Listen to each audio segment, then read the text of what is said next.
Hello everyone and welcome back to the Wrestling13ean channel. I am your host Jose and today we're going to be reviewing AEW Saturday Night Collision for August 12th, 2023.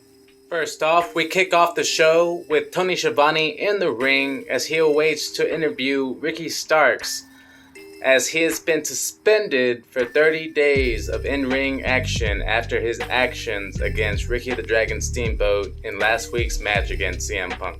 After his grand entrance, Ricky then goes on to cut a promo while holding on to the belt he ripped off of Steamboat during his attack, explaining that even though he'll be suspended from in-ring competition, he'll still be around with a manager's card, so he'll still be around for the foreseeable future.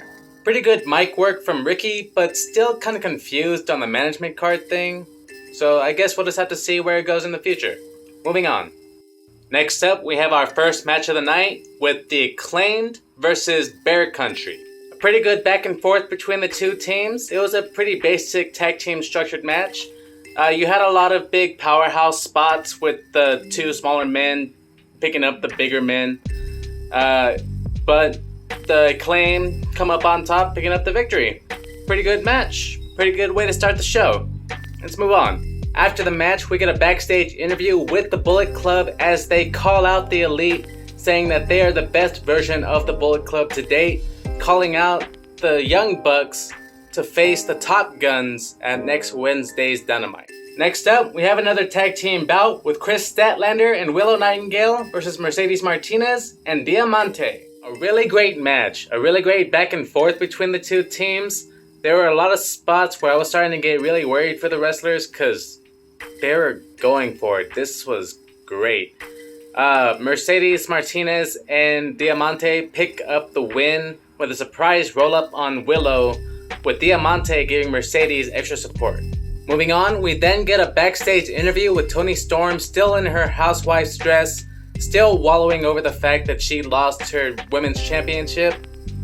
Great stuff. Great stuff from Toni. I can't wait to see more of this. This is funny stuff, guys. Moving on. Coming up, we have our third match of the night with Samoa Joe in yet another squash match. But good work to the other competitor. There was a really great spot in this match. But afterwards, after his win, Samoa Joe picks up the mic and then calls out CM Punk once again for All In. And then says he had the mercy to ask Punk for that match. And with Punk not answering his challenge, he is now going to force him to answer that challenge. Great mic work from Joe. Let's continue. After Samoa Joe, we then hear from Christian Cage as he brags on about how he is the best wrestler, the best champion, maker, and how he is the best person in North Carolina where the show is being held. Being in Horseman country, this then prompts Arn Anderson and his son Brock Anderson to come out. With mic in hand, Arn Anderson says if he were 20 years younger, he would definitely take out Christian Cage. But with Brock being much younger, he's raring to go, which then leads to an impromptu match between him and Luchasaurus. It was great seeing Brock again, but this was basically a squash match. But being sick of Christian's ish, Darby Allin then comes out to attack Luchasaurus, saving Brock from after the bell beatdown. Darby Allin then challenges Christian Cage to a match next Saturday on Collision, which Christian accepts. But Darby then announces that he will also be challenging Luchasaurus for the TNT Championship at All Out.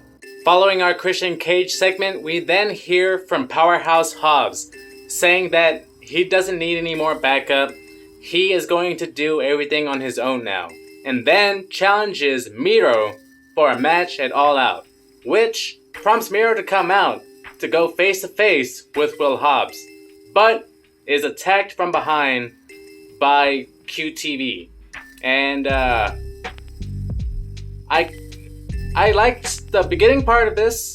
I really wish that Hobbs really was doing this alone, but I guess we'll just have to see where this goes from here. Moving on.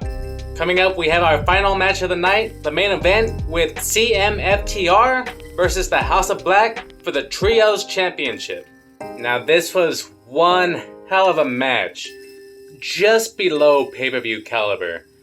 It was a great back and forth, a lot of great near falls, a lot of fantastic spots. But you had the ending come when Samoa Joe came out of nowhere from behind referee distraction and choked CM Punk out, leaving FTR defenseless with the House of Black coming up and retaining their belts. And that leads us to the end of Collision. Overall, it was a great show. All the promos, all the mic work, on tier. All the matches just kept building and building and building. So I'm gonna leave this show with 4 stars. And with that, that's the end of my show.